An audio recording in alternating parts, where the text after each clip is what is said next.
Hello, you wonderful people, and welcome to another episode of Not Too Comic Book. This being a show where I talk about TV shows that are adaptations of comic books. For today's episode, I'm going to talk about the season finale of The Flash, as well as the latest episode of iZombie. Like always, if I'm talking about something that you want to listen to, you can always look in the description down below. I include the time when I start talking about each of the respective shows I'm talking about. So for example, if you want to hear what I had to say about the season finale of The Flash, you can skip what I had to say about this week's episode of iZombie. But the first thing we're going to talk about is the season finale of The Flash. A very good finale with a lot of twists and turns I wasn't expecting or even seeing coming.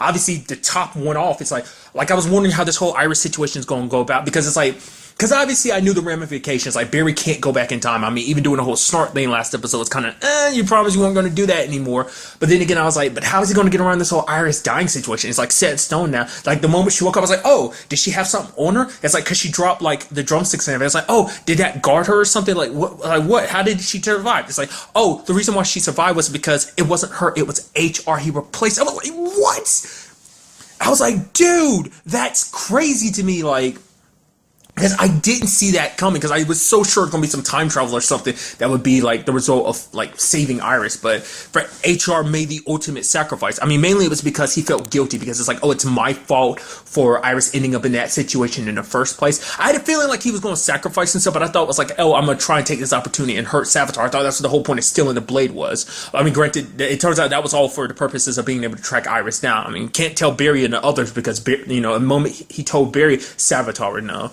So it's just like, dude, and Tracy's like flipping out, because dude, it's like her and HR just made all these plans, and it's like he sacrificed himself, because it's like, for him, it's like he even brought it up last episode. He's never really felt like a part of the team. He loved this team because they were like a new family to him. They gave him a purpose. They gave him a home, like when he kind of didn't have one anymore, because he was kind of ousted, you know, on Earth 19 and everything, for being like, oh, you're not actually a smart person. You're just like the face of it, but you're making us all believe, you know, he had a new purpose here.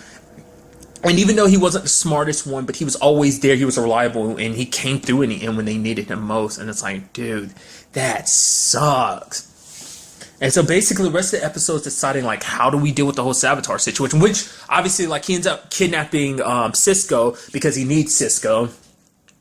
I mean, this is one of those big moments, like I said, like, caught little moments here and there. Like, nothing overall when it came to the future was, like, completely changed. There were small things, but nothing, like, major. This was, like, the first major future change that happened. And even Savitar was like, wait, what? No, this isn't right. She's still alive, because now it's set thing in stone, and now a paradox is coming from. Basically, the Eobard situation, where it's like, now he's going to ultimately be dealt with. He will disappear because of this. But he basically wants to enact his plan, and his ultimate plan is, in the entire time, it's like the fact that, I guess, killing Iris was only, it was like, basically that was plan A, but now he has plan B. I guess maybe that was something he was always going to take advantage of, or maybe he was going to use that as a stepping stone to, like, ensure that he gets created, so that basically he can enact plan B, which was his ultimate plan all along.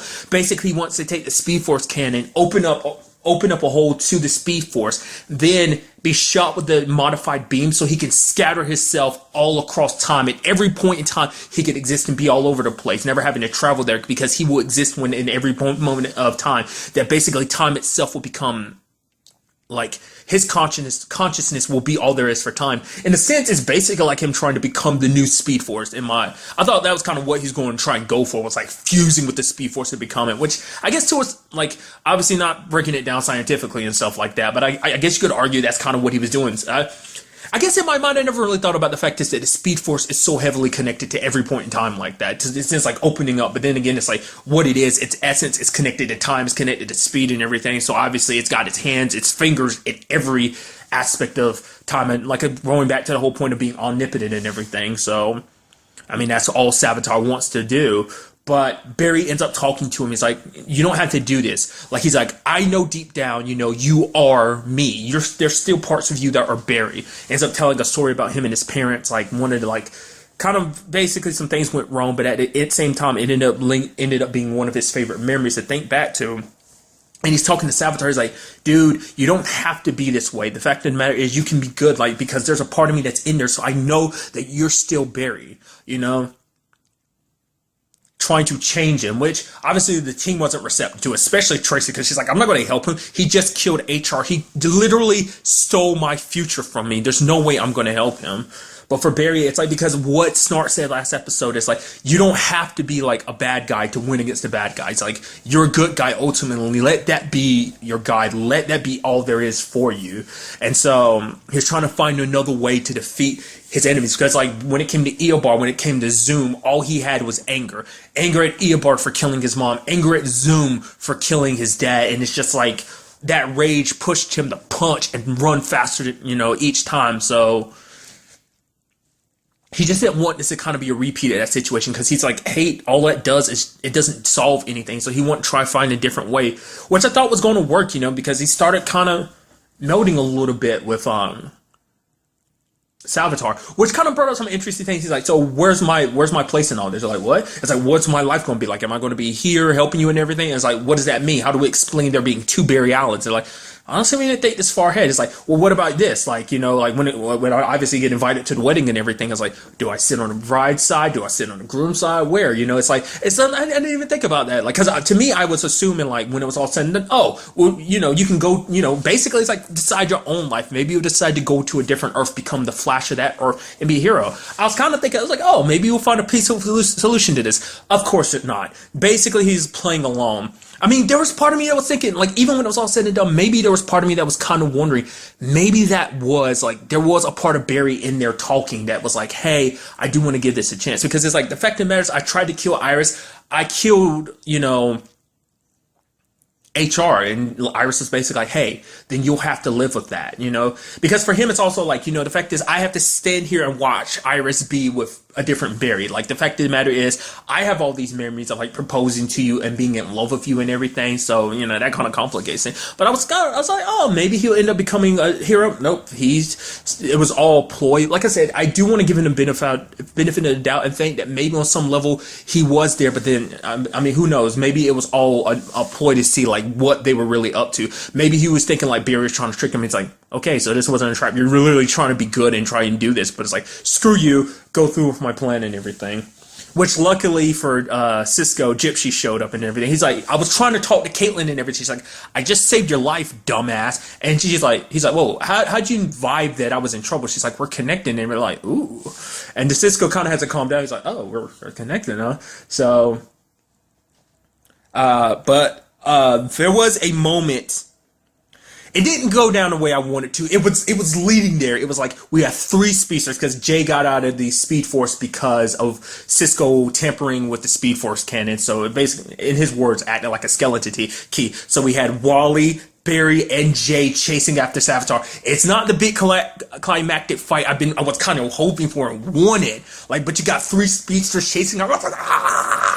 And just slowing down and showing them all doing what they're doing. Like, there's a tree falling down, Wally slides over, Jay kind of goes around it, Barry just jumps over. I'm like, one of those moments you geek out and you're just like, okay, I need to calm the hell down about this. But it was so cool. I wanted more. I would have loved like a full-on fight, because like that's not something we've really dealt with so far, present time, like really multiple speedsters fighting at the same time. I mean, we've had to certain degrees, like when they'll Jesse, Wally, and Barry dealt with the whole Gorilla Grodd invasion type of situation. But other than that, it's like we never really had like full on, I mean, especially speedsters versus speedsters type of situation. So, what I thought was sick though was when Barry ended up like vibing. I mean, not vibing. Well, vibrating or phasing is the word I was looking for. I'm an idiot. Sorry. Phase into the armor like that. I was like, that's so kick ass. And he started fighting Barry. That kind of throws me off too. Like, I thought Barry was, I guess as long as he's only doing it for a short period of time, he's okay. Like using his powers outside of the suit. Or maybe it's like, as long as Barry doesn't go max speed like he does as Savitar when he's like, as we saw in the past, like when he's fighting them. And I guess that kind of shows you how much faster they've gotten too, because the fact of the matter is, like, Savitar couldn't fight them like that anymore. Remember, like, at the beginning, like, he was taking Jay and Barry down like it was nothing, going through, like, that blue energy when, like, you see that kind of, like, I don't know what you call that. Maybe that's kind of him traveling through the Speed Force or whatever, but, like, when he would, like, basically they moved so slow to him that they basically were nothing. They were almost basically standing still for him. So I was wondering if maybe that kind of applied, like, maybe it shows you just how much faster they are now, because that's no longer an issue. But, I mean, I don't know. But, I guess as long as Barry doesn't do it for an extended period of time, he's fine. Or maybe it's like as long as he's not moving at top speed, then it doesn't hurt his body. I mean, because like, just like he doesn't burn up or anything. So, but Barry taking over the armor like that, I even appreciate the fact that it turned red when Barry entered it too. One fell swoop of getting inside of it and knocking Savitar out of the suit, and Savitar's like, go ahead and kill me. The moment you kill me, you basically make this all come true. And which Barry's like, I'm not going to do that, and just vibrates his body so hard he ends up breaking the suit. And he's like, I'm not going to do that. I'm not going to become you. And before Barry could, Barry kind of knocks him out and walk away. And before Savitar can attack him, Iris shoots him in the back, which to me is very remnant of the whole situation with Eobard. I mean, basically kind of situation ended the same. Oh yeah, side note, let's not forget about Black Flash, which I think that, like, I'd heard that name before, like, because initially I was like, oh yeah, because people were referencing back in season 2, like, when they saw what Zoom had turned into, like, at the end, I was like, oh, so that's what that was. But I couldn't remember the name. I wasn't sure, so, but Zoom / Black Flash ended up getting frozen, which is like, I'm trying to remember, like, with the whole time travel and everything, I'm pretty sure, obviously, there's multiple versions of him. He's kind of dealt with before, wasn't he? Or was he not killed? I don't remember. Because obviously, like, this whole thing, that's why I'm still confused on whether or not he can be, like, brought back or not. Like, that's unclear. Because I swear I remember him being killed once, obviously, but then popping back. Because this is his second time popping up on the Flash, but he popped up like 2 or 3 times on Legends of Tomorrow. But nevertheless, I mean, it was just kind of overall just a very slightly happy ending. I mean, granted, we still the HR situation. Caitlyn too. They found a cure for Caitlyn. Because for her, all this was about, like, no longer being Caitlyn and just submitting and becoming Killer Frost. But, when it came to Cisco, he was like, I'm not going to go dark. Like, the fact of the matter is, at the end of the day, it's your choice, and gives her the cure, which she doesn't take it, but she still saves him from Savitar.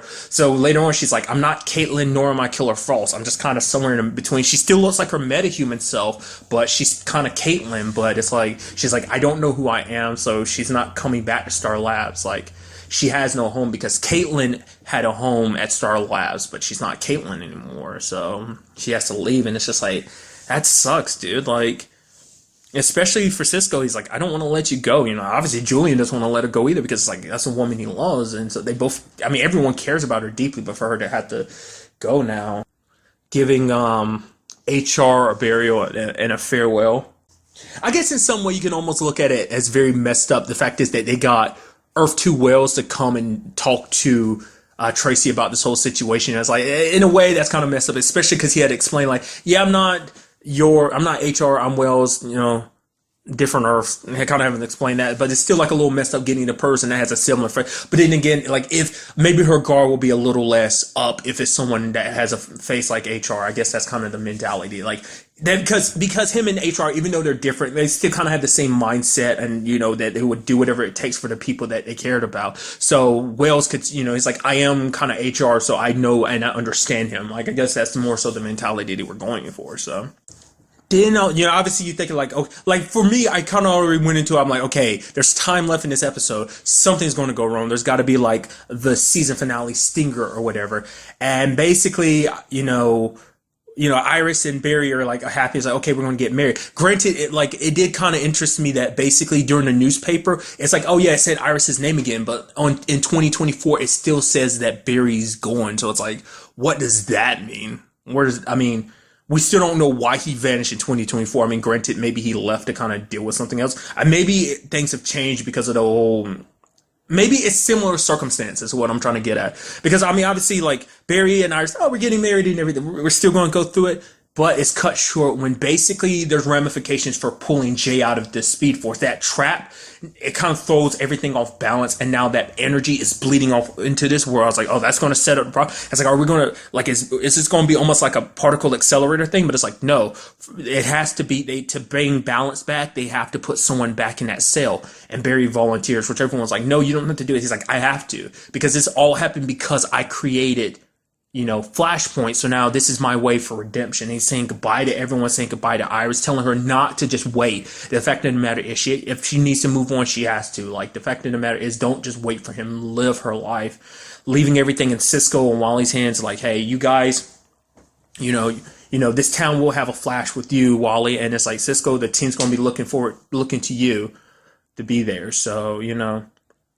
because Joe's crying. Obviously, he's like, this whole time you're supposed to be saving Iris. I guess we were supposed to save you. He's like, what are you talking about, Joe? You brought in a 11-year-old boy who had a broken heart, and you took him in and everything. And it's like, you did save me. And it's like, dude, I won't lie to you. I was tearing up. It's like, dude, it's like too much. This show hits me too much with the emotions. It's like, it's not quite there with season ones, but still, it was. I was like, I think stop, almost like, tearing up. It's like that plus HR. It's just like it's just too much. Because, nevertheless, it's just a situation where it's like now he has to be in the Speed Force, which, we still never found out what it was that Jay saw as hell. Obviously, for Wally, it was connected to his mom not being there when she died. And for Jay, we never found out what it was that he saw in the hell. But Barry's the one that goes in there. And obviously, the Speed Force takes on the form of his mom. And so he has to kind of pay for. I mean, he's supposed to be trapped in there forever, but who knows what that really means. I mean, that's where the episode ends. And it's like, did not see that coming, that would be the thing. And it's like, the thing I was bringing up is like, maybe that's connected to 2024. Maybe future Barry kind of did a similar thing like that, where it's like, oh, but then I don't know, like maybe like future Barry, maybe the future's changing because it's like, oh, Barry was locked up in the Speed Force at that point in time, because at that point in time he had created Flashpoint. Maybe he was always going to create Flashpoint, but this time because he ended up getting his powers like super early because of Eobard, maybe things ended up playing out differently. So obviously because the future is constantly changing, because Savitar being defeated like he was, that's changed too. So I mean, what does that mean going forward? I mean, because they're going to have to find someone to take his spot, but every other speedster's kind of been dealt with. I mean, because Barry wouldn't want someone like Jay, Jesse, or even Wally to replace him, so who would? I mean, I constantly throwing out the ideas like, let's not forget Impulse is a thing, which I was thinking, that's what I was thinking, it was going to be the stinger of the season. It was like Impulse pops up, turns out not the case. I mean, once again, it's to be fair, I mean, because this season's already had a lot. It had Jesse becoming a speedster, it already had Wally becoming a speedster, introducing Savitar, which I'll go ahead and talk about the elephant in the room. A lot of people don't like that. They're like, oh yeah, a new speedster. It's like, honestly, like, I'm fine with it. Like, I don't think that's a bad thing. I mean, it's like, obviously, like, they're pulling from, like, Flash's main enemies. It's like, who else is going to keep up with him? Obviously, you obviously deal with like his other supervillains and stuff like that, but it's like, what do you expect? I mean, there's not many people that can fight toe to toe with like literally the fastest man on Earth. I mean, actually, when you think about it, it's something that's always been popping up in the comic books and stuff, and it's always been a thing. Like, oh, who's faster, Flash or Superman? I mean, in this case, well, I mean, obviously Superman's a thing now, but mainly, obviously, him and Kara are besties and everything, and it's like, who would be faster? And it's like, I would honestly say obviously Barry is, because Barry can punch a hole and travel through time, like, and cross into other worlds. Not the case for Kara or Superman. So, I mean, at least not that I know of, continuity wise.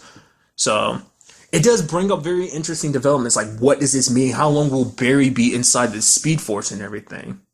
Will this be the team deciding that they found a way to get Barry out, or will it be the Speed Force that's like, no, Barry, you're needed? Maybe it's a situation where like, we can let you out for a limited amount of time to deal with this particular situation.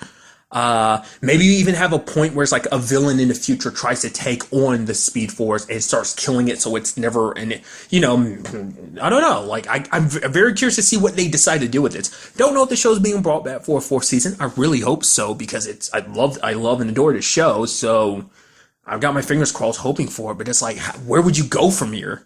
I mean, does this mean like Tracy's going to officially become a part of the team now too? That was also something that was crossing my mind. Does she fill that void of HR? I mean, granted, Wells is here, but still, like, I'm curious, like, because I doubt he's going to stay forever. So, and it's something interesting too that Barry kind of brought up. The fact is that Cisco's always had a relationship with the Wells, but it's like something between him and HR was special, because it's like him and HR, like, obviously they had the problems and everything, but it's like they were like the closest. Like, I don't think he ever got that close with any of the other Wells and stuff. The first Wells is obviously more of a mentor. Second one was kind of a colleague. I'm obviously for HR too, but still, it's like, I don't know, it was a different dynamic. So, like I said, love the finale. Obviously, some parts didn't go down the way I thought they were. I mean, overall, entirely. Because, I mean, we actually think about it. If Barry was able to convince Savitar to kind of be good and everything, it'd be kind of the first villain where things kind of ended off positively.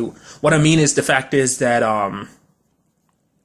all his other villains are dead. I mean, Eobard's kind of met his end on Legends of Tomorrow. Like, everything's kind of finally caught up to him there. Zoom is in his respect. There's this situation. I mean, he's not technically dead, but, you know, it would have been like a more positive outcome for one of Barry's, like, rivals or adversaries. I mean, well, the rival's gone, so I mean, just had to tack that in there because of that whole, like, me using the word rival. I'm also curious to see where this ties in with the whole Barry from the future. Like, keep forgetting, like, 2050 something Barry. Obviously, like, the whole situation with Savitar's been resolved. So it's like, what does that mean, like, for future Barrys? Like, how much of Barry's life will change now that the whole Savitar situation's been dealt with, that Iris doesn't die? Like I said, what does that mean for 2024 Barry? Like, why is he still missing if the fact is that Savitar's been dealt with? Like, had it not registered in the timeline yet until Savitar completely disappears? Which by that time in the timeline, you would have, you know, it's time travel. Anytime things starts kind of getting to the point you're like, oh, my brain's overloading, you just have to end it with just time travel and leave it at that. So, but I'm curious to see what this means going forward, like, especially with where Legends of Tomorrow ended off with, like, the state of the future that the present that they ended up landing in. So what does that mean? I mean, most likely, because obviously, like, the way this show's time travel works compared to Legends, because by the time the stuff happens in Legends, everything that happened in The Flash is technically already happened. So all of this time travel stuff has already technically happened by the time everything is happening on Legends. I mean, that's how the logistics of it works, I guess. So, like I said, I'm very curious to see what they would do with the fourth season. I have no idea. You know, like I said, there's still a possibility of throwing. I'll be, you know, with my eyes, you know, ready for Impulse to pop up. Also, now that Wally is taking over for Flash, does that mean he'll wear the Flash suit? Because obviously within the storylines, like, I mean, I don't know Barry's entire story from the comic books. It's certain things I do know. That basically the mantle of Flash, plenty of people take it. Wally takes it, and eventually down the line, so does Bart, Impulse. Like, he eventually becomes the Flash too. So it's like, obviously it's a mantle that passes down. So it's like, will he be Barry? Because, I mean, will he dress up like the Flash probably to keep everyone thinking it is? I mean, not everyone will know it's Barry, but still keep up the image of it being Barry. Because if it's just Kid Flash around, people are like, oh, well, where's the Flash? You know, start asking those questions. So maybe we'll see that. I mean, we'll just kind of have to wait and see how everything plays out. And now moving on to this week's episode of iZombie, a very good episode where we have Liv kind of officially becoming a bro. Where basically she ends up eating the brain of a dude named Finn. He's kind of like your typical, like, stunt / prankster. I mean, it's kind of interesting. It's basically commentary on, well, modern day, you know, stunt / pranksters. It's kind of, you know, it kind of pisses off a lot of people. Ended up burning alive because of a stunt. Because someone switched his suit around and everything, which is like everyone like around him is like obviously so dude and broed up, like, dude, let's staple each other in the face, that's so hilarious, staple one song to the table, dude, that's crazy, that type of thing. And Liv's kind of living it up too. She's like, yeah, even trying to prank one of the dudes, Rudy, by like putting super glue on the cup and everything, and but he doesn't like coffee, but Clive takes it, he's like, that's good coffee. He's like, Liv, can you explain to me why I can't get my hands off of this coffee? She's like, ooh, super stick 'em, bitch. It's so interesting seeing her like that. It's also interesting considering the fact is that she ended up sharing this with Justin. Because she ends up bringing up her past experiences, like, yeah, you know, never being on the same brain as your significant other, like, you know, during dates and stuff like that, kind of messes with things, kind of kills the mood and stuff like that. So it's like her and Justin's in town were on the same, brains. They even got Max Rager was throwing, like, I don't know what those are called. They're kind of like huge darts, throwing them high in the air. Obviously they're supercharged because of the Max Rager, high in the air, lay down. It's like, oh, let's see where they land and stuff. And one stabs Justin in the chest, which I guess is like, you know, like broing it out as zombies is kind of how I would kind of phrase that, you know,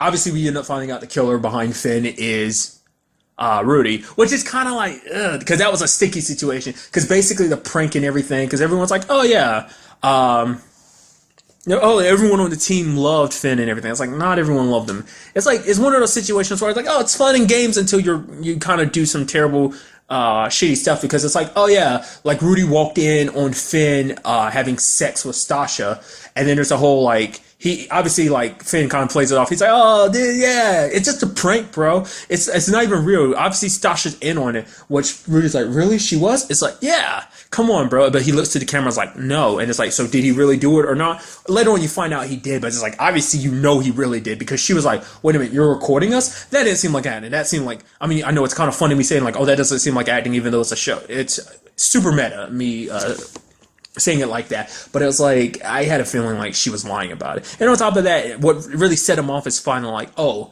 his wife gave birth, because she is his wife now. It wasn't his wife at the time, because it's like, oh yeah, she constantly teases me about being an idiot for believing that and stuff like that. I mean, it's like, I mean, if you want, I mean, to be fair, it's not just him, it's not just Finn, but it's also, you know, your wife played a part in that too. It's like, you can't remember, gotta remember, like, takes two to make a thing go, well, wrong. That wasn't even me trying to make a joke on that. It's just like, I mean, that's just how it is. Both parties are at fault there, but it's like, I mean, Finn is a different exception because Finn's just constantly doing stuff all the time. Obviously, you would think like, oh, the nut shots and stuff like that, but it's like, now that's faked and everything. Oh yeah, it was super fake. But it's like, it's a situation where it's like Finn does whatever he wants to. He takes things too far, and that was a situation where he didn't have to take it as far as he did, like, you know. But it's like you get that adrenaline in and you're like, oh yeah, this fame and fortune and the hype and everything, you just got to keep constantly one-upping yourself. Like I said, kind of commentary on modern I don't know if I can I mean, at this point in time, I guess you could argue it's modern society because it plays like a pivotal role. It does, there is a large enough audience that fits that. I guess you can't even really call it a niche at this point. It falls under that category, you know, that's kind of like, it's kind of, there's so much truth to it, so. I mean, and it's even twisted because at the end, Rudy's just like, oh yeah, he uploaded, and like, Finn died, his death and everything, and it's like, dude, like, just because like, oh yeah, the fact of the matter is, I'm gonna be, like, it's the top rated video, it's like the most viewed and stuff like, it's like, wow, that's a very twisted mentality about it. But I guess it's like, after all the suffering I went through, Finn was a shitty, terrible guy. I did the world a favor by killing him. It's like, wow, that's a whole nother level, dude. I also appreciate the fact is that Ravi was super into this. The only person that wasn't into it was Clive. Clive's like, okay, I don't get why you're so into this, but another part of this episode obviously dealt with the whole situation about, oh yeah, like Justin's whole thing going down. Like, it's like you got caught. Granted, not a lot of people watched the video, only like 1,000, because everyone was like, oh, it's fake, everyone in the comments. So it's like, oh yeah, it kind of is okay, but at the same time, it's like, we shouldn't have kind of approached things that direction. Obviously, the soldier dude, which is like, the CW's like passes around actors a lot, don't they? Because now that I'm thinking about it, because obviously in this episode, I can't remember, I think his name is Jason Doring. Obviously, like, most recently he played Will on the originals. Also, like, but the soldier dude is obviously like popped up on Arrow recently in the flashback because he was part of the Bratva. Like, it's just interesting. Like, also, actually, when you actually think about it too, like, the actor who plays Finn, he's done other stuff too. There's a TV show with Flex Washington and Kyla Pratt, but I can't remember the title of that show, and it's gonna bother me. Obviously, like, I forgot his character's name too. Like, but he's one of the main characters. Like, that's why I know him best from, but he also played Bonnie's, like, half-brother on The Vampire Diaries, so it's like, connections up the wazoo. You know, now that my acting thing's out of the way. The fact of the matter is like, the soldier dude was kind of like all about, oh, we'll hit him hard, which Vivian's like, no, let's leave this to Clive and Liv. I'm sure that they'll find these guys out, which is like, Clive ended up bringing it up. He's like, I don't think, like, I mean, obviously, like, there's no evidence saying, like, Harley and his pack of zombie haters are very, like, connected to the whole situation went down with Wally. I kind of think so, even more so when everything's said and done and, like, Vivian's helicopter blows up, because it's like, did the anti-zombie people really do that? It's like, they don't seem that intelligent, and it's like, how would you get access to the helicopter? I feel like someone would have noticed. The fact of the matter is that there's no one, you know, that's the case or whatever. Maybe it's not, I don't know. To me, it kind of brings up two suspicions. It's like, either one, they faked their deaths, like, just to kind of stir up stuff. Because basically, as I brought it up, Jason Doring or whatever, his character's there, and it's like, hey, like the fact of the matter is, you zombies, get yourself together. We're at war here. Some of your brethren have already died. Stop being idiots, sitting here trying to party and everything, warning and stuff like that. Even shooting Justin because he stole some Max Rager without telling anyone. It's like that's supposed to be saved up for the future, so that when we really need it, we can go on a quote unquote rager and kind of let loose as zombies. Is kind of what the mentality I got. It's supposed to be used for arms, for weaponry. So there's that. That's along that same road, like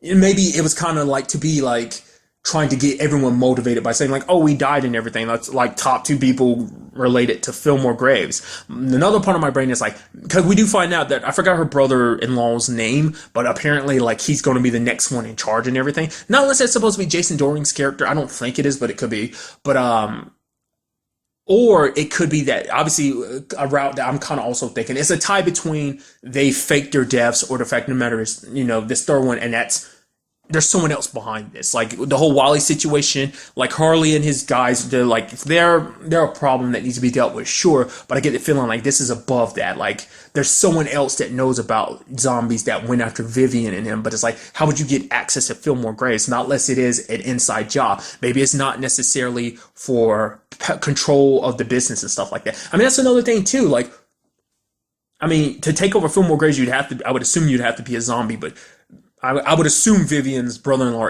is a zombie, but who's to say he's not? So maybe he's actually a zombie hater, and it basically like, oh, now that they're out the way, I can step in at, take over control of Fillmore Graves and slowly wipe out all the zombies. Maybe that's the case. Maybe that's what it might turn out to be. Maybe there's just zombie haters within Fillmore Graves, and they just don't realize it. I mean, we really have to see on that front. I mean, because like no clear picture on where things are going on that front. We also have Ravi kind of going undercover trying to infiltrate Harley and his group, which is like the anti-zombie people. It's like kind of caught me off by surprise because I was like, I wasn't expecting that. Like my money was on Major because I thought that was going to turn into a whole plot point with the whole like trying to keep a secret about being human and everything, which Vivian called him out for, but Vivian was the only one I doubt she had time to really report it to anyone else. So Major kind of got kicked off like active duty, but I think that was just between him and her. So because that also meant he has slower reflexes when it came to that whole situation with Justin. So. But I highly doubt anyone else knows. I mean, like I said, that's not going to be a good thing. Like the only one that knows obviously is Justin. So things aren't going to work out that well for Major, especially once things start heating up. He goes out on missions. He has to worry about whether he gets shot or not. But I mean, once again, like for Major, it's like this is all he has. Like he can't go and be anywhere else because if he gets found as being a human, he'll have to leave. Because I guess you can only have certain positions as humans within Fillmore Graves, and it's like he could still make it its home because obviously humans work there, but I guess you have to have certain like requirements and stuff like that. And maybe, Major isn't fit for any of those other positions. And for him, maybe it's like, he needs that adrenaline rush. He needs to, do something, be active, make a difference, So, I mean, it's kind of what his original job was too. So maybe that's kind of applying to this whole Fillmore Graves situation. But, I didn't quite get why